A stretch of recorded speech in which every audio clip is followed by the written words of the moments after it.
नमस्कार, KTV news में आपका स्वागत है। मैं हूं स्तुति और आइए एक नजर डालते हैं शहर की प्रमुख सुर्खियों पर।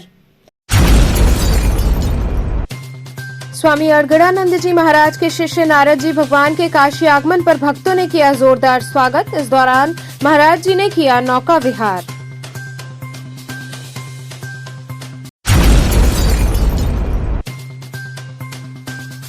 गलत तरीके से रैगिंग के आरोप में फंसाकर निलंबित करने के आरोप लगाते हुए BHU दंत विभाग के छात्रों ने किया विरोध।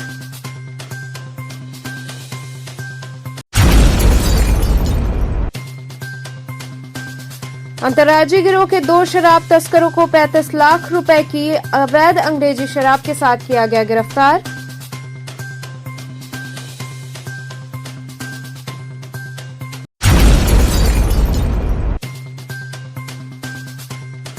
और BLW भिखारीपुर स्थित आरएस मेमोरियल स्कूल में आयोजित हुई खेलकूद प्रतियोगिता। और अब खबरें विस्तार से। स्वामी अड़गड़ानंद जी महाराज के शिष्य नारद जी भगवान के काशी आगमन पर भक्तों ने उनका जोरदार स्वागत किया। इस दौरान नारद जी भगवान ने नौका विहार किया। स्वामी अड़गड़ानंद जी महाराज के शिष्य नारद जी भगवान के काशी के प्रहलाद घाट पहुंचते ही सैकड़ों भक्त उमड़ पड़े। हाथों में माला, फूल, मिष्ठान लेकर भक्तों ने नारद जी भगवान का स्वागत किया। इस दौरान महाराज जी को सुसज्जित नाव पर नौका विहार कराया गया। उन्होंने काशी के अलौकिक घाटों को देखा और सभी भक्तों को आशीर्वाद दिया। इस दौरान प्रमुख रूप से पंकज सिंह डब्लू, अनुपम राय, दुर्गा प्रसाद साहनी सहित बड़ी संख्या में भक्त उपस्थित रहे, जिन्होंने हर हर महादेव के उद्घोष के साथ महाराज जी का स्वागत किया।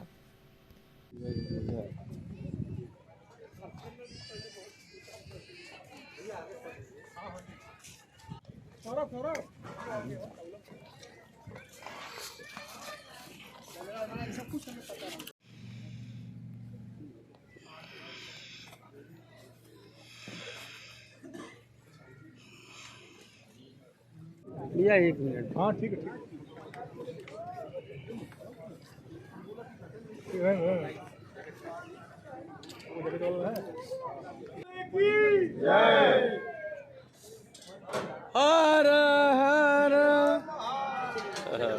जैसा कि तमाम लोग जानते हैं कि बाबा की महिमा अपरंपार है। वो जब जहाँ चाहते हैं वहीं जा पाते हैं और ये किसी परिचय के मोहताज तो है नहीं। इनके आशीर्वाद से ही हम लोग की नैया पार लग रही है।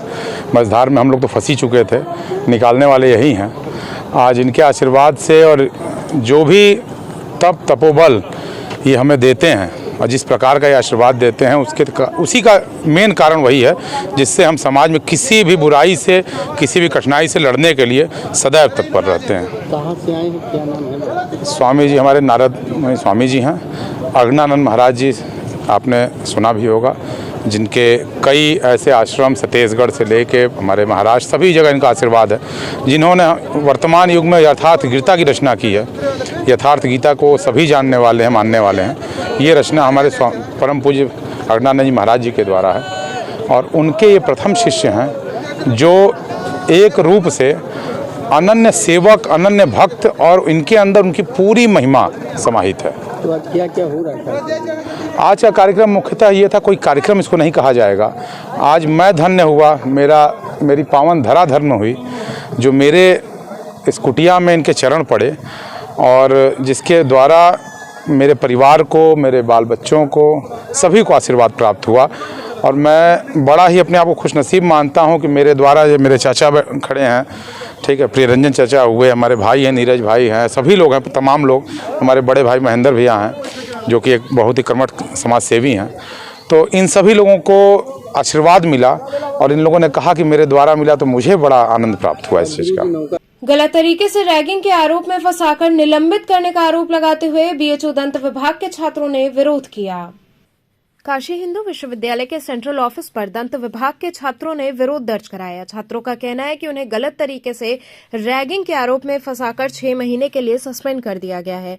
छात्रों ने कमेटी की रिपोर्ट दिखाते हुए कहा कि कमेटी की रिपोर्ट में फर्स्ट ईयर के छात्रों ने एप्लीकेशन लिखते हुए कहा है कि उनके साथ किसी भी प्रकार की अभद्रता नहीं हुई है, लेकिन कमेटी द्वारा फर्स्ट ईयर के छात्रों के साथ अभद्रता एवं रैगिंग का आरोप लगाते हुए सस्पेंड किया गया है। दंत विभाग के द्वितीय वर्ष के छात्र अभिषेक सोनी पर BHU रैगिंग कमेटी कमेटी द्वारा 20,000 जुर्माने के साथ 6 महीने के लिए सस्पेंड किया गया है, जिसको लेकर छात्रों ने आज सेंट्रल ऑफिस के बाहर घेराव किया और कहा कि उनका सस्पेंशन ऑर्डर जल्द से जल्द वापस लिया जाए, जिससे वह आगामी परीक्षा में सम्मिलित हो सके। विश्वविद्यालय रैगिंग कमेटी की तरफ से मीटिंग बुलाई गई है, जिसमें इन सभी छात्रों को सम्मिलित होने के लिए कहा गया है। छात्रों का कहना है कि हम कैसे विश्वास करें कि कमेटी हमारे पक्ष में बात करेगी। उन्होंने कहा कि जब तक हमारे पक्ष में फैसला नहीं आता है, हम तब तक यहीं रहेंगे। वहीं छात्रों ने यह भी कहा कि हमारे साथ फर्स्ट ईयर के छात्रों ने समर्थन दिया, लेकिन यहाँ के सुरक्षा कर्मियों ने फर्स्ट ईयर के छात्रों को वापस भेज दिया। सुरक्षा कर्मियों पर छात्रों ने धमकाने का भी आरोप लगाया है। BTS 2020 बैच से हम लोग हैं। मेरे को सस्पेंड किया गया है 6 महीने के लिए 21 बैच के जूनियर बैच के फेक कंप्लेन के ऊपर। झूठी कंप्लेन फाइल हुई थी उस बेसिस पे, और फिर कमेटी वगैरह बैठी है तो उन्होंने सिर्फ कुछ चीज़ें जो कि गलत कंप्लेन की गई थी वो चीज़ सुनी है। उसके अलावा जो हम लोग का पक्ष था वो बिल्कुल सुना भी नहीं गया है, और बिना किसी चीज़ के, बिना प्रूफ्स के सस्पेंशन लिया गया है। ठीक है, और उसी चीज़ के लिए हमने फिर डीन सर से, डायरेक्टर सर से, सभी से बात की थी। कहीं पे कुछ हो नहीं पाया तो फिर हमें लास्ट में वी सर से बात करनी पड़ी, और वी सर को भी एप्लीकेशंस वगैरह काफ़ी दी हम लोग ने, लेकिन कुछ रिप्लाई नहीं आ पाया। और एग्ज़ाम्स हमारे काफ़ी नियर है, अभी 7 तारीख से हैं, तो थोड़ा इमीडिएट एक्शन भी हमें चाहिए था सर से कि जल्दी से वो चीज़ ख़त्म हो, क्योंकि जो झूठी कंप्लेन फायर हुई है उस चीज़ पे हमें रिज़ल्ट चाहिए था सर से कि जो भी है वो चीज़ ख़त्म की जाए।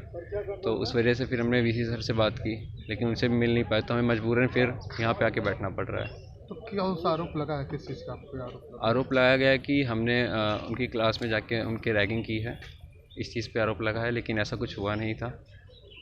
क्लास में उनके गए थे, लेकिन कुछ अलग चीज़ें बोलनी थी उनको कि तुम लोग नॉर्मल जो भी बात होती है उस तरीके से, लेकिन आरोप गलत लगा है कि हमने उनकी क्लास में जाकर उनको धमकाया है, ऐसा कुछ।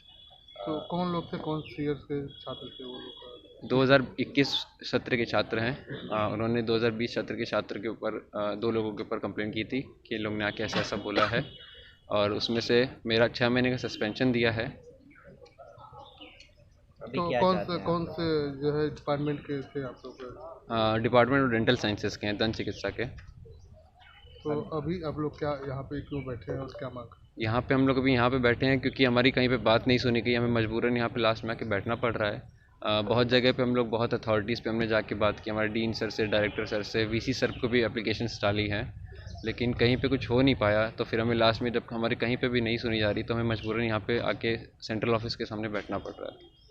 अंतर्राष्ट्रीय गिरोह के 2 अभियुक्तों को 35 लाख रुपए की अवैध अंग्रेजी शराब के साथ गिरफ्तार किया गया। अंतर्राज्यीय गिरोह के 2 शराब तस्करों को गिरफ्तार किया गया। लगभग 35 लाख रुपए की कीमत की 491 पेटी अवैध अंग्रेजी शराब सहित ट्रक बरामद हुआ।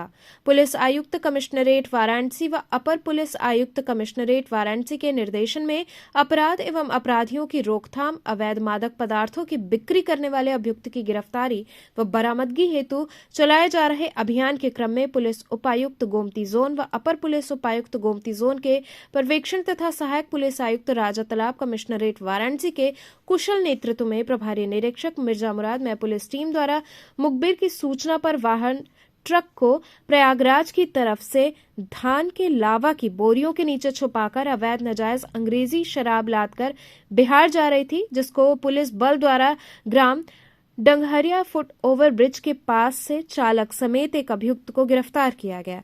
इस गिरफ्तारी व बरामदगी के संदर्भ में थाना मिर्जा मुराद जनपद वाराणसी में आवश्यक विधिक कार्रवाई की जा रही है। और आदरणीय पुलिस महानिदेशक के तरफ से हम लोग को बराबर निर्देश मिलते रहते हैं इनके खिलाफ कड़ी कार्रवाई के लिए। इसी के अंतर्गत हम लोगों ने, हमारी पुलिस टीम ने एक गुड वर्क किया है। कल रात को एक ट्रक को इन्होंने इंटरसेप्ट किया है, जिसमें कि 491 पेटी अंग्रेजी शराब की, जो कि ये राजस्थान से लेकर के बिहार और उड़ीसा की तरफ जा रहे थे, उनको इंटरसेप्ट किया है, जिसकी बाज़ार की वैल्यू लगभग 35 लाख रुपए है। और इसके साथ 2 मुलजिम भी गिरफ्तार हुए हैं। जो राजस्थान के रहने वाले हैं, और इन लोगों के खिलाफ FIR पंजीकृत कर लिया गया है और इनको अब आज अदालत के सामने पेश किया जाएगा। सर ये कहाँ से इसको पकड़ा गया और सर इसकी अनुमानित कीमत सर कितनी है? देखिए, ये नुसार ग्राम है, डंगहरिया फुट ओवर ब्रिज है मिर्जा मुराद थाने का, और इनको वहीं से इंटरसेप्ट करके इनकी ट्रक को इंटरसेप्ट किया गया। ये ट्रक में इन्होंने जो धान का लावा होता है उसके नीचे इनके जो इन्होंने अपने शराब की पेटियों को छुपा के रखा था, और ये टोटल 491 पेटी शराब है, अंग्रेजी शराब है, जो कि पंजाब में बिकने के लायक थी और कहीं उसको बेचना नहीं था, लेकिन ये अवैध रूप से परिवहन कर रहे थे, और ये इस शराब की अनुमानित कीमत लगभग 35 लाख रुपए से ज़्यादा की है। काशी आने वाली भारत जोड़ो यात्रा के जोरदार स्वागत के संदर्भ में कांग्रेस कमेटी की बैठक हुई। भारत जोड़ो मिशन पर निकले कांग्रेस नेता राहुल गांधी के हाथों को मजबूत करने के लिए उत्तर प्रदेश कांग्रेस कमेटी ने अपने सभी प्रांतीय अध्यक्षों के नेतृत्व में पूरे उत्तर प्रदेश में प्रादेशिक भारत जोड़ो यात्रा निकाली। प्रयागराज प्रांत के अंतर्गत आने वाले सभी जिलों में ये भारत जोड़ो यात्रा पूर्व विधायक, जननेता तथा प्रदेश प्रांतीय अध्यक्ष अजय राय के कुशल नेतृत्व में लगातार विभिन्न जिलों में निकाली जा रही है। इसी क्रम में आगामी 22 दिसंबर को प्रयागराज प्रांत की अंतिम यात्रा वाराणसी में आयोजित है। वाराणसी, जिसे कि देश की राजनैतिक राजधानी भी कहा जाता है, में इस भारत जोड़ो यात्रा को अभूतपूर्व व ऐतिहासिक बनाने के लिए वाराणसी जिला व महानगर कांग्रेस कमेटी तथा वाराणसी के वरिष्ठ कांग्रेस जनों की उपस्थिति में चांदपुर स्थित मां सरस्वती महिला महाविद्यालय स्थित कैंप कार्यालय में एक आवश्यक बैठक आहूत हुई। बैठक की अध्यक्षता पूर्व सांसद डॉक्टर राजेश मिश्रा ने की। इस अति महत्वपूर्ण बैठक में आगामी 21 दिसंबर की शाम को गाजीपुर से वाराणसी आ रही यात्रा के अभूतपूर्व स्वागत व पुनः 22 दिसंबर को सारनाथ से यात्रा के ऐतिहासिक प्रारंभ के संदर्भ में विस्तृत चर्चा हुई।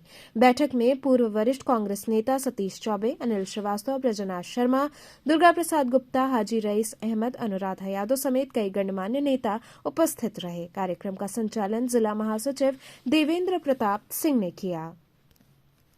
के तहत प्रादेशिक यात्रा का समापन वाराणसी में 22 नेतृत्व कौन करेगा? अध्यक्ष अजय राय जी प्रांतीय अध्यक्ष हैं, इस प्रांत के अध्यक्ष हैं। पूरे उत्तर प्रदेश को 6 प्रांतों में बांटा गया है। एक प्रांत प्रयागराज प्रांत है, उसका नेतृत्व कर रहे हैं। भारत जोड़ो यात्रा कैसी क्या आवश्यकता पड़ेगी? भारत जोड़ो यात्रा करना पड़ा।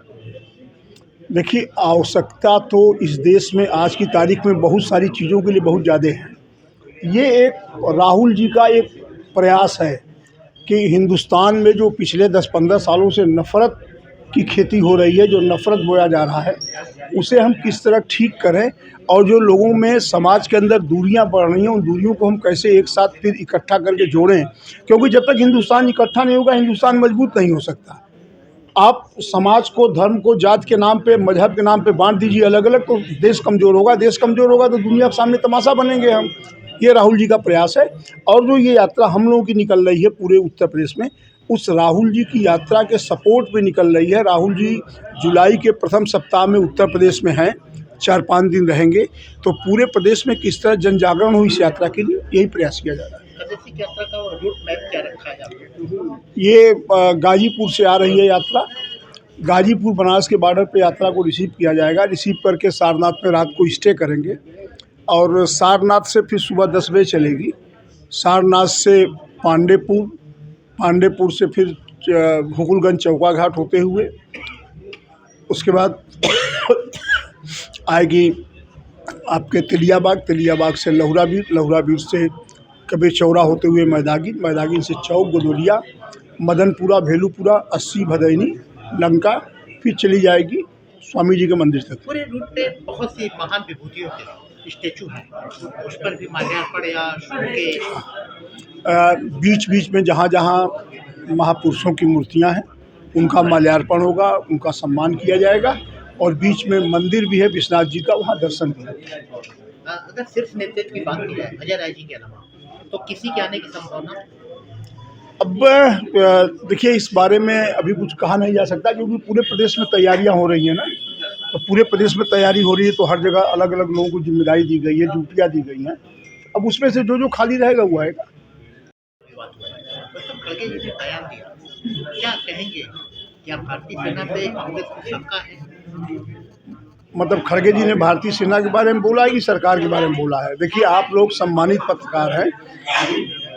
पूरी कांग्रेस पार्टी ये कह रही है कि पार्लियामेंट में उस पर डिबेट होना चाहिए, बहस होनी चाहिए, और बहस करके सरकार स्थिति को स्पष्ट करे कि आज चाइना में क्या स्थिति है, भारत और चाइना के बॉर्डर पर क्या स्थिति है। 2000 किलोमीटर तक चाइना की सेना हमारे यहाँ घुस आई है और सरकार के कान पे जू तक नहीं रेंग रहा है। सरकार बोलना नहीं चाहती। हमारी जो ज़मीन कब्जा कर रहा है, हम यदि उसके ऊपर खिलाफ बोल भी नहीं सकते, आंख से आंख मिला के उससे हम बात भी नहीं कर सकते, तो हम उससे युद्ध कैसे करेंगे? सेना ने तो बहादुरी किया, इस सब के बावजूद सेना बहादुरी के साथ डटी है वहाँ पे और लड़ रही है चाइना के सैनिकों से।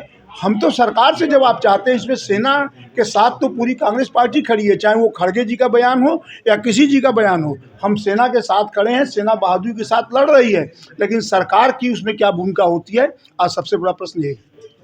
यात्रा का एक लंबा समय हो गया, गुजरात इलेक्शन हुआ, लेकिन गुजरात चुनाव में बहुत कुछ नहीं दिख पाया उसका। देखिए, ऐसा है कि गुजरात चुनाव में रिजल्ट कैसे आया, क्या हुआ, अब वो अलग विषय है, उस पर अलग से चर्चा हो सकती है।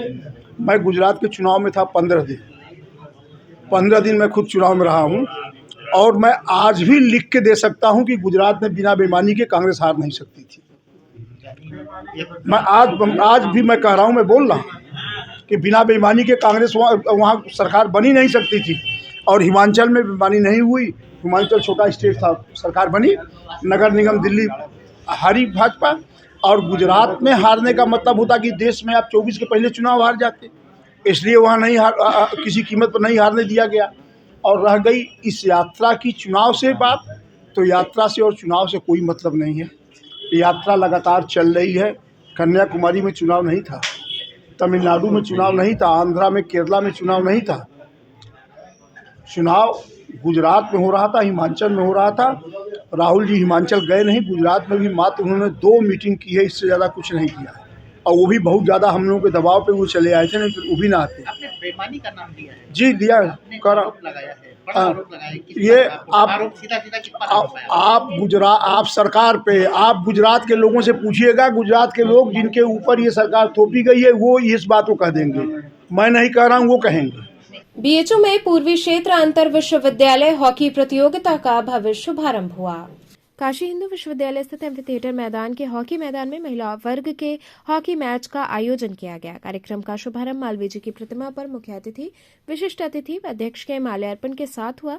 इसके बाद उपस्थित अतिथियों को पुष्पगुच्छ, अंगवस्त्रम तथा स्मृति चिन्ह प्रदान कर सम्मानित किया गया। पहला मैच उत्कल यूनिवर्सिटी उड़ीसा और HYV दुर्ग यूनिवर्सिटी छत्तीसगढ़ के बीच खेला गया, जिसमें दुर्ग 4 गोल और उत्कल यूनिवर्सिटी ने 1 गोल किया, जिसमें दुर्ग यूनिवर्सिटी विजयी रही।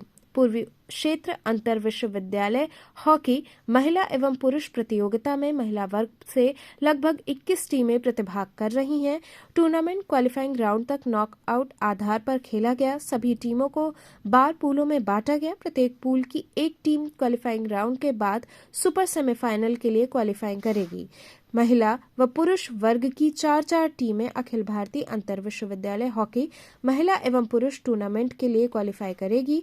टूर्नामेंट में शीर्ष 4 स्थान जीतने वाली टीमों को आकर्षक ट्रॉफियां और व्यक्तिगत पुरस्कार दिए जाएंगे।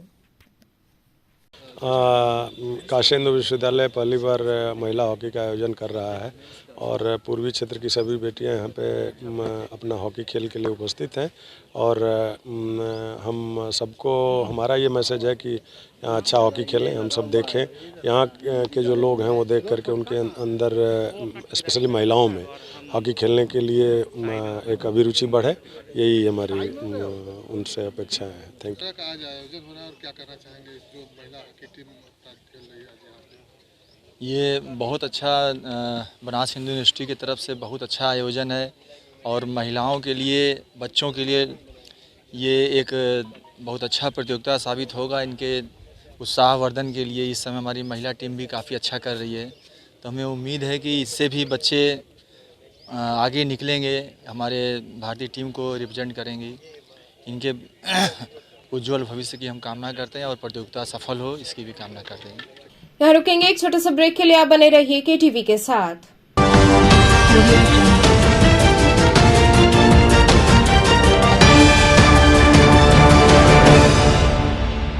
महात्मा गांधी काशी विद्यापीठ से संबद्ध आचार्य सीताराम चतुर्वेदी महिला महाविद्यालय, डुमरी, पड़ाव, रामनगर, वाराणसी। खबरों से जुड़े रहने के लिए हमारे चैनल KTV वाराणसी को सब्सक्राइब करें और लेटेस्ट अपडेट्स के लिए बेल आइकन को प्रेस करें।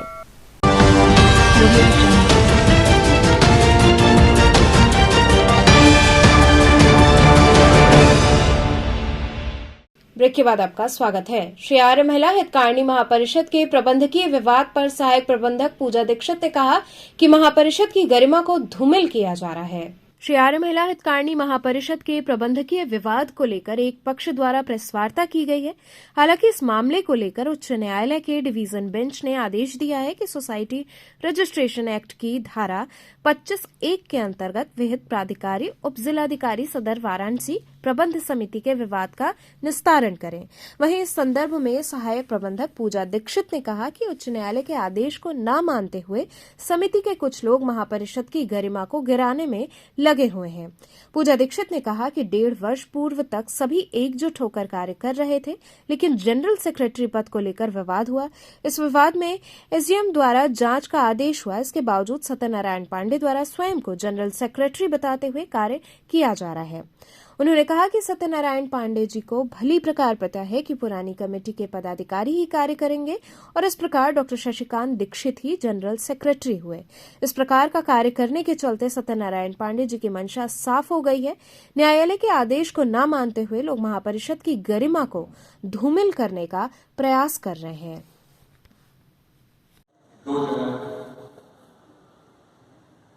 एक तो हमारा जो काउंसिल है हमारी नियमावली की तहत सबसे बड़ी संस्था है। काउंसिल ने एक निर्णय लिया 4 फरवरी को प्रेस एंड टाइम हम चेंज कर रहे हैं, 23 को ही चुनाव होगा, लेकिन हमारे नियमावली की तहत आपको भी देखिए। मैडम, किस तरह का ये विवाद है जो अनर्गल का प्रेस कॉन्फ्रेंस वगैरह तमाम चीज़ें चल रही हैं, विद्यालय को बदनाम किया जा रहा है, संस्था को? ये विवाद पुराना नहीं है, 1.5 साल पुरानी बात है और 1.5 साल पहले से एकजुट होके ये काम कर रहे थे। एकाएक जनरल सेक्रेटरी के पद पे नियुक्त होने की उनकी मंशा बन गई। हम भी इंतज़ार कर रहे हैं न्यायाधीश का, हम भी न्यायालय की तरफ ही खड़े देख रहे हैं। हम लोग के दोनों पक्षों को उन्होंने कहा कि आप SDM 25(1) में रेफ़र करते हुए कि SDM डिसाइड करेंगे कौन सा पक्ष सही है, किसका चुनाव सही हुआ है। तो जब आपके ऊपर कोई आया ही नहीं है कि आप जनरल सेक्रेटरी हो गए, सत्यनारायण पांडे जी ने सभी तरफ जनरल सेक्रेटरी बनकर और इस तरीके से काम शुरू कर दिया है, जिसका मुझे बड़ा अफसोस है, क्योंकि उनको ये तो बिल्कुल ही पता होगा कि जब दोनों पार्टियों में से पुरानी कमेटी काम करेगी तो आज डॉक्टर शशिकांत दीक्षित जी ही जनरल सेक्रेटरी हैं। तो इससे उनके मन की मंशा और वो क्या करना चाहते हैं संस्था के अंदर, इसका अंदाज़ा बहुत अच्छे से लगाया जा सकता है। तो अभी तक कौन देख रहा है ये संस्था? शशिकांत दीक्षित जी देख रहे हैं या सत्यनारायण पांडे देखेंगे? कैसे माना जाएगा कि ये देख रहे हैं? यही तो विवाद है, लेकिन विवादों में सबसे बड़ी बात जो न्यायालय ने कहा है कि जब तक आपका कोई जजमेंट प्रॉपर नहीं आता है तब तक डॉक्टर शशिकांत दीक्षित जी ही जनरल सेक्रेटरी हैं और जो भी पुराने पदाधिकारी थे उस कमेटी के 2017 के, वो इस पूरे संस्था को चलाएंगे। तो अभी तक कौन चलाएगा? शशिकांत दीक्षित ही चला रहे हैं? जी बिल्कुल, डॉक्टर शशिकांत दीक्षित जी ही जनरल सेक्रेटरी हैं जब तक कोई नया आदेश हाईकोर्ट से तो SDM से नहीं आता है। सुनने में ऐसा आता है कि पूरे परिवार मिलकर के इस संस्था को इस तरह से लगे हुए हैं पांडे जी के। जी बिल्कुल सही बात है। सत्यनारायण पांडे जी के खुद के बेटे विवेक पांडे जी, SB श्रीवास्तव जी का पुत्र ऋतुराज श्रीवास्तव जी, गोपाल नारायण जी की बिटिया जब शादी होके जब गई नहीं थी उसके पहले मोनिका पांडे जी, उन्हीं के घर के भाई साहब की बहू रेखा पांडे जी, PS पांडे जी की बेटी नीतू उपाध्याय जी, विनोद शंकर उपाध्याय जी की पुत्री नूतन उपाध्याय जी व अन्य कई ऐसे इनके कर्मचारी जो वेतन उठाते हैं इंटर कॉलेज से लेकिन काम करते। It is apex body, then All India Council, therefore any decision taken by All India Council is having binding effect in the said meeting The agenda of meeting dated 23/1/2022 has also been considered with the detailed vision, but ignoring the same, respondent number 3 Madam Sasikanth Dixit has also conducted the election. जब 4-2 की बैठक में all India council ने निर्णय ले लिया कि चुनाव फला जगह होगा, टाइम यह होगा, इससे इतर जाकर के बीएलडब्ल्यू भिकारीपुर स्थित आरएस मेमोरियल स्कूल में खेलकूद प्रतियोगिता आयोजित हुई। बीएलडब्ल्यू भिकारीपुर स्थित आरएस मेमोरियल स्कूल में खेलकूद समारोह का शुभारंभ मंगलवार को हुआ। इस अवसर पर 100 मीटर दौड़, साइकिल रेस सहित अन्य खेलों का आयोजन हुआ, जिसमें छात्र छात्राओं ने बढ़ चढ़कर प्रतिभाग किया। विद्यालय के प्रबंधक वीपी राय ने कहा कि हम सभी का कर्तव्य है कि बच्चों का सर्वांगीण विकास करने हेतु तत्पर रहें। इसी को दृष्टिगत रखते हुए विद्यालय परिसर में बच्चों के चहुमुखी विकास हेतु इस खेलकूद प्रतियोगिता का आयोजन किया गया है, जिसमें सभी बच्चे बढ़ चढ़कर भाग ले रहे हैं और उनमें काफी उत्साह है। कार्यक्रम के दौरान विद्यालय के निदेशक गौरव कुमार राय, प्रधानाचार्य कांति तिवारी, प्रधानाचार्य प्रभारी अर्चना सिंह, प्रभारी सीमा सिंह सहित विद्यालय परिवार के समस्त सदस्य व छात्र छात्राएं उपस्थित रहे। जिसमें कुछ कैटेगरियां हैं, उसके अनाउंसमेंट मैं आपके साथ करूंगा। पहली कैटेगरी है class 6 to 8 boys slow cycle race की। तो जो भी बच्चे स्लो साइकिल रेस में हैं, अपनी साइकिल लेकर वो कृपया मैदान में उपस्थित हो जाएं। पहला कैटेगरी स्लो साइकिल में क्लास 6 to 8 बॉयज। तरीके से आ रही बच्चियां, जो जितना ज़्यादा स्लो होगा वो आज विनर होगा। पहली बार किसी काम में डिस्क्वालीफाइड करिए उन बच्चों को जो पैर रखे हैं नीचे। जिन बच्चों के पैर नीचे आ गए उन्हें कृपया करके बाहर रखिए। वॉलंटियर कोच इस बात का ध्यान दें, जिन बच्चों के पैर नीचे हो गए उन्हें बाहर रखना है। आप जो बच्चे डिस्क्वालीफाइड होगा तुरंत बाहर होगा ट्रैक से। बहुत उनका प्रदर्शन जोरदार तालियां होनी चाहिए दोस्तों। जगा के रखो उम्मीदों को, हौसलों की उड़ान बाकी है। देखो ये तूफान बाकी है, ये आसमान बाकी है। जोरदार तालियां दोस्तों। बहुत उम्दा प्रदर्शन दिखाई दे रहा है हमारे बच्चों का। और ये 400 मीटर के लिए बच्चा दौड़ता हुआ, क्या बात है बेटा, बहुत उम्दा प्रदर्शन, बहुत तेजी से बढ़ता हुआ। ये 3 बच्चे जो मुकाबला करते हुए कौन आगे बढ़ेगा कौन नहीं बढ़ेगा। ये पहला 200 मीटर का रेस पूरा करेंगे, इसके बाद 200 मीटर और बचेगा इनका। ट्रैक पर दौड़ते हुए बहुत ही पहला 200 मीटर और बचा हुआ है इनका। इस 200 आखिरी मीटर अब 10 मिनट रखिए जी। सर, आज किस तरह का कार्यक्रम चल रहा है? आज जो है बच्चों का खेल कूद का कार्यक्रम चल रहा है, जिसमें बच्चों की प्रतिभा को उजागर किया जा रहा है और बच्चों के अंदर उत्साह की भावना को भरा जा रहा है, क्योंकि बच्चों का सर्वांगीण विकास ही हमारा पुनीत कर्तव्य है। अपने कर्तव्य के आधार पर उनका विकास शैक्षिक, मानसिक और शारीरिक रूप में, सभी रूपों में। तो आज कौन कौन से खेल खेले गए? आज जो है सिर्फ 100 मीटर की दौड़ है, इसके बाद साइकिल रेस है। ये सब खेल जो है आज किया गया। क्या संदेश दे रहे हैं इस कार्यक्रम के माध्यम से? इस कार्यक्रम के माध्यम से मैं ये संदेश देना चाहता हूँ कि नवयुवक वर्ग के अंदर प्रतिभा जागृत हो, खेल कूद में और शारीरिक सहयोग। जिस तरह से गर्ल्स और बॉय कार्यक्रम चल रहा है खेल कूद, तो क्या इसके माध्यम से संदेश दे रही हैं आप? सभी बच्चों का बहुत उत्साह, जोश देख करके ये सभी को संदेश जा रहा है कि बच्चे आज की समय में बहुत आगे बढ़ने के लिए प्रेरित हैं और उनका हर तरह से शारीरिक, मानसिक, हर तरह से उनका उत्साहवर्धन किया जाए और उन्हें आगे बढ़ाया जाए। आगे क्या योजना होगी विद्यालय का छात्रों के लिए? बच्चे जिस प्रकार से आगे भाग लेकर के बढ़ रहे हैं, तो उनके हुनर को देखते हुए, उनके कला को देखते हुए आगे और उन्हें आगे बढ़ाकर अच्छे राज्य स्तर पर और इस राष्ट्रीय स्तर पर उन्हें आगे बढ़ाने के लिए प्रेरित किया जाएगा। मलदैया स्थित श्री शिरडी साईं बाबा मंदिर से भव्य पालकी शोभा यात्रा निकाली गई।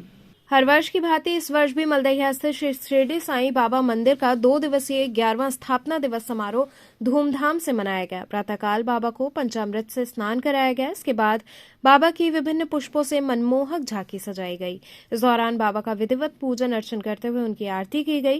वहीं पूरे मंदिर परिसर को फूलों से सजाया गया। इस अवसर पर श्री साईं बाबा की पालकी शोभा यात्रा मलदैया स्थित मंदिर परिसर से निकाली गई, जो तेलियाबाग, जगतगंज, लोहराबीर होते हुए मंदिर परिसर पहुंचकर संपन्न हुई। शोभा यात्रा के मार्ग में विभिन्न जगहों पर बाबा की आरती की गई व शहनाई के मंगल ध्वनि के साथ पूरा माहौल भक्तिमय हो उठा। इस दौरान कलाकार करतब दिखाते चल रहे थे, जो कि सभी के आकर्षण का केंद्र रहे। इस अवसर पर सभी भक्त पारंपरिक परिधानों में मौजूद रहे। यात्रा के मंदिर परिसर पर पहुंचने पर आरती की गई और खिचड़ी का प्रसाद भक्तों में वितरित किया गया। कार्यक्रम की अध्यक्षता रजनीश कन्नौजिया ने किया। मुख्य रूप से महानगर उद्योग व्यापार मंडल के अध्यक्ष प्रेम मिश्रा, अशोक जायसवाल, रामभजन अग्रहरी, जगन्नाथ अग्रहरी, गुलशन कन्नौजिया इत्यादि लोग उपस्थित रहे।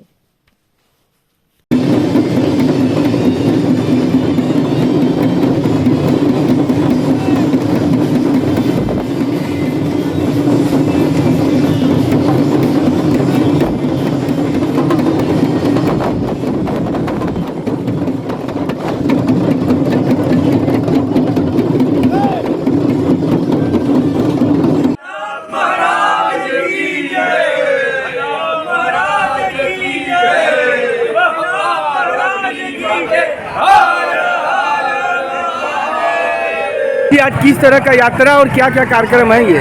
विगत 10 वर्षों की भांति आज हम सब श्री शिरडी साईं बाबा मंदिर का 11वां वार्षिकोत्सव मना रहे हैं। साईं उत्सव 2022 के नाम से इस कार्यक्रम के आयोजन में 2 दिवसीय कार्यक्रम चला है, जिसमें कल यहाँ पर रक्तदान और निःशुल्क स्वास्थ्य शिविर का आयोजन किया गया था, जिसमें आज़ादी के अमृत महोत्सव के अवसर पर लगभग 75 लोगों ने रक्तदान का काम किया। रक्तदान में ज़्यादातर युवा और पहली बार रक्त देने वाले ऐसे लोग बच्चे सामने आए और हमारा उद्देश्य भी यही था कि समाज के नई पीढ़ी को रक्तदान के लिए प्रेरित करना। आज बाबा की भव्य पालकी शोभा यात्रा निकाली गई है, जो तेलियाबाग, जगतगंज, लोहराबीर के रास्ते होते हुए पुनः मंदिर परिसर पर आकर समाप्त हुई है। अभी आप देख रहे हैं कि भक्तों में बड़ा हर्षपूर्ण माहौल था। रास्ते भर लोग झूमते नाचते बाबा की साई धुन पर चल रहे थे। सायंकाल बाबा की भव्य पालकी के उपरांत आरती और सांस्कृतिक कार्यक्रम का आयोजन है और महाप्रसाद का भी वितरण का कार्यक्रम है। कितने बजे तक चलेगा ये कार्यक्रम? कार्यक्रम 7 बजे से रात 10 बजे और आगे बाबा की इच्छा तक। विधायक गणेश चंद्र चौहान व पंचायती राज ग्रामीण सफाई संघ के अध्यक्ष का स्वागत हुआ। विधायक गणेश चंद्र चौहान उत्तर प्रदेश पंचायती राज ग्रामीण सफाई कर्मचारी संघ के अध्यक्ष क्रांति सिंह के प्रथम वाराणसी आगमन पर उत्तर प्रदेश चतुर्श्रेणी राज्य कर्मचारी संघ वाराणसी के जिलाध्यक्ष रामचंद्र गुप्ता के नेतृत्व में स्वागत अभिनंदन किया गया। अभिनंदन के उपरांत सफाई कर्मचारियों की समस्याओं को सुना गया। इस मौके पर गुलाब राम, कृष्ण कुमार, विजय कुमार भारती इत्यादि लोग शामिल रहे। सम्मान समारोह आना हुआ है, क्या कुछ कहेंगे? देखिए, उत्तर प्रदेश पंचायती राज ग्रामीण सफाई कर्मचारी जिस संवर्ग में मैं स्वयं रहा और वहाँ से भारतीय जनता पार्टी, पूज्य महाराज जी और माननीय मोदी जी का आशीर्वाद मिला कि मैं उत्तर प्रदेश के बड़े सदन में गया। आज कर्मचारी भाइयों ने पूरे मन से जिस प्रकार से इस काशी में मेरा सम्मान किया, मैं अभिभूत हूँ। काशी और कबीर से बहुत पुराना नाता है। मैं संत कबीर नगर की धरती से आता हूँ और संत कबीर नगर से चलकर आते समय बहुत सारे कर्मचारी जगह जगह पर लगभग 10 स्थान पर मेरा अच्छा अभिवादन किया है। मैं सबका आभारी हूँ। निश्चित है यह भाई जानते हैं कि मैं इनके साथ काम किया हूँ, इनकी पीड़ा क्या है, इनकी पीड़ा मेरी पीड़ा। मैं उचित पटल पर इनके जो कुछ समस्याएं हैं उनको रखकर उसका निवारण कराऊंगा। लगातार समाजवादी पार्टी की तरफ से ये आरोप लगता है कि जो मौजूदा सरकार है वो कर्मचारियों के हित में निर्णय नहीं लेती है। देखिए, समाजवादी पार्टी धरातल पर कहीं है नहीं, धरातल पर कहीं है नहीं। भारतीय जनता पार्टी सेवा के क्षेत्र से काम करती है, समाज के निचले स्तर तक काम करती है, सबका साथ सबका विकास को चरितार्थ करती है। अब समाजवादी पार्टी के पास जब कुछ नहीं बचा है तो कहीं न कहीं किसी न किसी को बरगला कर ही वो अपना राजनीति करेगी। क्या लग रहा है, कर्मचारियों की भी वो बरगला रहे हैं? बिल्कुल, वो आम जनमानस को भी बरगलाने के लिए काम कर रही है और पूरी जनता ठीक प्रकार से आप देख रहे हैं 17 में, 19 में, 14 में भारतीय जनता पार्टी पर विश्वास करके, भारतीय जनता पार्टी के विचारों पर विश्वास करके जनता पूरे तरह से, पूरे मनोयोग से पूज्य योगी आदित्यनाथ जी के और माननीय मोदी जी के कर्मों को पर विश्वास करके उनके साथ है। क्या लग रहा है कि योगी? सिर्फ मैं आपके माध्यम से माननीय प्रधानमंत्री जी से सिर्फ एक निवेदन करूंगा। माननीय प्रधानमंत्री जी ने प्रयागराज में सफाई कर्मचारियों का पैर जब धोया तो भारत ही नहीं पूरी दुनिया में सफाई कर्मचारियों के सम्मान और गौरव को बढ़ाया। लेकिन किसी भी व्यक्ति का सम्मान और गौरव बढ़ाना तो ठीक है, लेकिन बुढ़ापे के बाद सम्मानित जीवन जीना उसका हक है। जैसे मेरे कहने का मतलब है कि पुरानी पेंशन है, विभागीय सेवा नियमावली है, पदोन्नति है। जैसे लोग राजनीति में पदोन्नति लेते हैं, माननीय प्रधानमंत्री जी ने वो पहले विधायक रहे, फिर गुजरात के मुख्यमंत्री हुए, फिर इसके बाद देश के यशस्वी दुनिया के सबसे बड़े लोकतंत्र के वो प्रधानमंत्री हुए। तो सफाई कर्मचारियों को 14 साल हो गया है, इनके भी प्रमोशन का रास्ता बनना चाहिए। और लोग कहते हैं कि कोई भी पैदा होता है उसकी कुंडली बनती है, सफाई कर्मचारियों की विभागीय सेवा नियमावली बननी चाहिए। अभी जब पिछले साल हम लोगों ने लखनऊ में योगी जी से मिलने का जब कार्यक्रम बनाया, एक बड़ा कार्यक्रम किया, तो उसमें हमारे वाराणसी जनपद के जिला अध्यक्ष, मंत्री, कोषाध्यक्ष, सभी ब्लॉक अध्यक्षों ने मिलकर 16 बसों के साथ हम लोग गए। तो हमारी जो मांगे हैं, हमें उम्मीद है, और विशेष रूप से हमारे बगल में जो हमारे माननीय विधायक जी हैं, पहले वो हमारे गणेश भाई थे, लेकिन आज वो माननीय हो गए हैं। जहाँ गणेश भाई की ज़रूरत, हम गणेश भाई के रूप में सम्मान करते हैं, लेकिन आज ये सदन में हैं। पिछली बार मैं सोचा कि ये 3-4 महीने पुराने विधायक हो जाए तो मैं इनसे कहूँ। एक दिन इनका फ़ोन आया, सदन में निकले तो लंच कर रहे थे, इन्होंने कहा कि क्रांति भाई, हमने कहा जी भाई साहब बताइए, भाई साहब का ही बात होती है। तो हमने कहा क्या बताइए, कहने कि वो सफाई कर्मचारियों की क्या चीज़ें सदन में बोल दी जाए। हमने कहा क्यों, मौका मिला है क्या? कहे नहीं, सवाल लगाना है। तो अगर हम सफाई कर्मचारियों से निकल कर आए हैं, बताइए। तो हमने कहा विभागीय सेवा नियमावली और पदोन्नति, और बाबा विश्वनाथ की धरती पर आए हैं, बाबा का आशीर्वाद भी हम लोग कर लेंगे। मुझे पूरा विश्वास है कि हमारे विधायक जी, मैं सबके सामने कह रहा हूं और हक जता के मैं कह रहा हूं, क्योंकि आपकी जीत में भारतीय जनता पार्टी का योगदान रहा, वहां की जनता का योगदान, लेकिन उत्तर प्रदेश के 1 लाख सफाई कर्मियों के साथ साथ उनके पूरी परिवार की दुआएं भी आपके साथ थी। आप सदन में गए हैं, मुझे पूरा विश्वास है कि हमारी जो उचित मांग है उसको विधानसभा सदन में आने वाले सत्र में जब आपको मौका मिलेगा, आप अगर 5 मिनट बोलेंगे तो मेरा दावा है कि 2.5 मिनट ये उसमें सफाई कर्मचारियों को जरूर देंगे। और एक चीज़ सरकार से सिर्फ मैं यही निवेदन करूंगा कि देश एक है, संविधान एक है, टैक्स एक है। बुढ़ापा जीवन जीने के लिए पेंशन की आवश्यकता है, और हमारी विभागीय सेवा नियमावली निदेशालय से शासन में प्रस्ताव गया है। माननीय विधायक जी ने स्वयं कहा कि अगर आप कहिए तो हम आपके एसीएस साहब से बात करें, माननीय मुख्यमंत्री जी को पत्र लिखें, लेकिन इनसे ये भी कहते हैं कि जब उचित समय आएगा तो उचित पैरवी होगी। और होली के समय में हम लोग एक बड़ा कार्यक्रम करने जा रहे हैं, मुझे लगता है कि जिसकी अध्यक्षता हमारे माननीय विधायक जी करेंगे, और सरकार के डिप्टी सीएम और सीएम साहब को भी बुलाने की संभावना है। मैं बस यही कहूँगा कि हम लोगों की जो मांगे हैं सरकार उसको पूरा करेगी। उत्तर प्रदेश शिक्षक महासंघ को मान्यता मिलने पर शिक्षकों ने हर्ष व्यक्त किया। डॉक्टर अंबेडकर स्मारक कचहरी में उत्तर प्रदेश शिक्षक महासभा उत्तर प्रदेश के वाराणसी मंडल के पदाधिकारियों एवं शिक्षकों ने बाबा साहेब डॉक्टर भीमराव अंबेडकर की प्रतिमा पर माल्यार्पण किया। इसके बाद शिक्षकों की रक्षा, मान सम्मान और उनके अधिकार की सुरक्षा हेतु संघर्षरत समतामूलक शिक्षक संगठन उत्तर प्रदेश शिक्षक महासभा की सोसाइटी एक्ट 1860 के अधीन मान्यता मिल जाने पर सभी शिक्षकों ने एक दूसरे को मिठाई खिलाकर बधाई दी एवं शिक्षक महासभा के विस्तार एवं प्रचार प्रसार हेतु विचार विमर्श किया। इस अवसर पर महेश गंगा प्रसाद, रवि कुमार, कुंवर जीत, मोतीलाल इत्यादि लोग मौजूद रहे। आज आपके KTV न्यूज़ चैनल के साथियों का हार्दिक अभिनंदन स्वागत करता हूं, और उत्तर प्रदेश शिक्षक महासभा उत्तर प्रदेश को मान्यता मिलने पर उत्तर प्रदेश सरकार के द्वारा जो सोसाइटी एक्ट 1860 के अधीन मान्यता दी गई है, हम सभी लोग हर्षोल्लासपूर्वक आज यहाँ पर बोधिसत्व बाबा साहब डॉक्टर भीमराव अंबेडकर जी की प्रतिमा पर माल्यार्पण कर उनके चरणों में श्रद्धा सुमन अर्पित करके कृतज्ञता ज्ञापित किया है संगठन की तरफ से कि उन्होंने भारतीय संविधान के तहत हम सबको शिक्षक बनने का जो अवसर दिया, जो इस देश के जहाँ से भावी निर्माणकर्ता जहाँ से पैदा होते हैं, उन जगहों पर हम लोगों को बाबा साहब ने काम करने का अवसर दिया। इसलिए हम लोगों ने जैसे ही संगठन को मान्यता मिली, सबसे पहले हम लोगों ने बाबा साहब अम्बेडकर के यहाँ आकर माल्यार्पण किया है और एक दूसरे को मिठाई खिला करके बधाई दी है।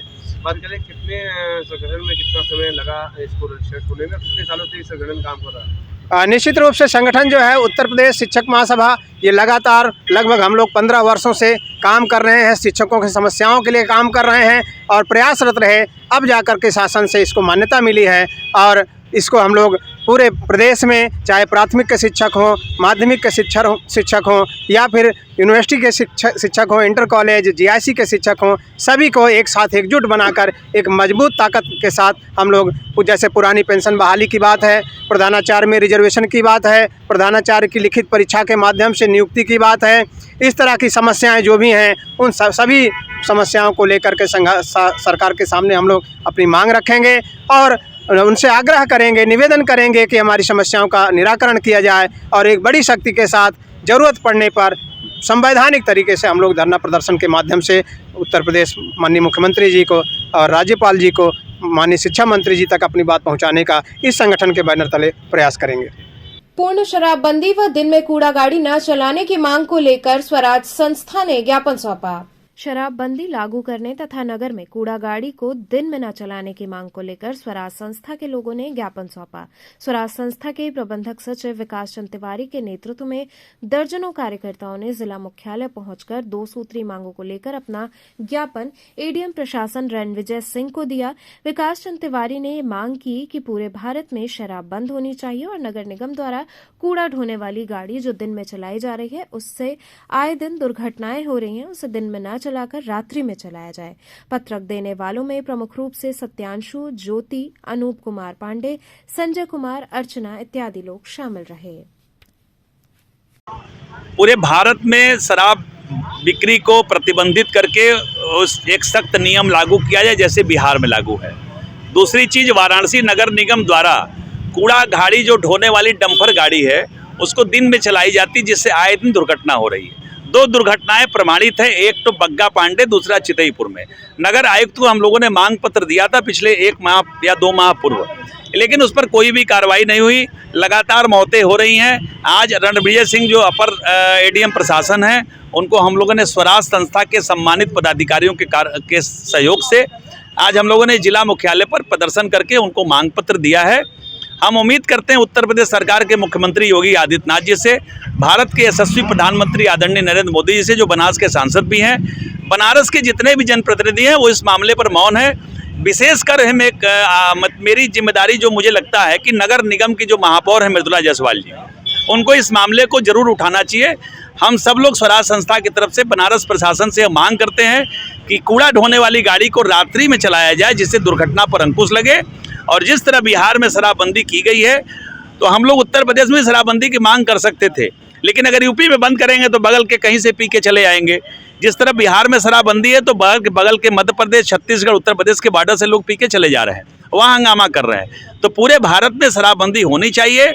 और एक जो डिमांड हम लोगों की है बनारस में जो कूड़ा गाड़ी वाली, उसको विशेष संज्ञान में लेते हुए मैंने एडीएम प्रशासन से कहा है कि इसे तत्काल प्रतिबंधित किया जाए और दिन में न चला। उन्होंने हमें आश्वासन दिया है कि हम इसको नगर आयोग से बात करके दिन में इस कूड़ा गाड़ी को चलाने पर प्रतिबंधित करने का आदेश करने का पूरा प्रयास करें। तो चलते चलते पुनः एक नजर डालते हैं शहर की प्रमुख सुर्खियों पर। स्वामी अड़गड़ानंद जी महाराज के शिष्य नारद जी भगवान के काशी आगमन पर भक्तों ने किया जोरदार स्वागत। इस दौरान महाराज जी ने किया नौका विहार।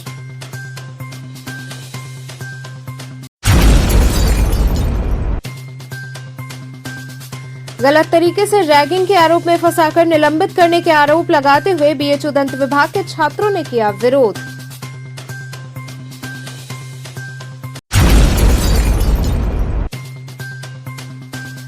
अंतर्राज्यीय गिरोह के 2 शराब तस्करों को 35 लाख रुपए की अवैध अंग्रेजी शराब के साथ किया गया गिरफ्तार।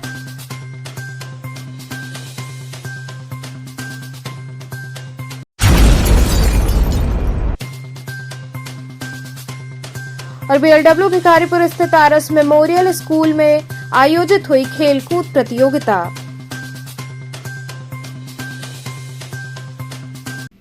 तो थे आज के समाचार, कल फिर होगी मुलाकात, तब तक के लिए नमस्कार।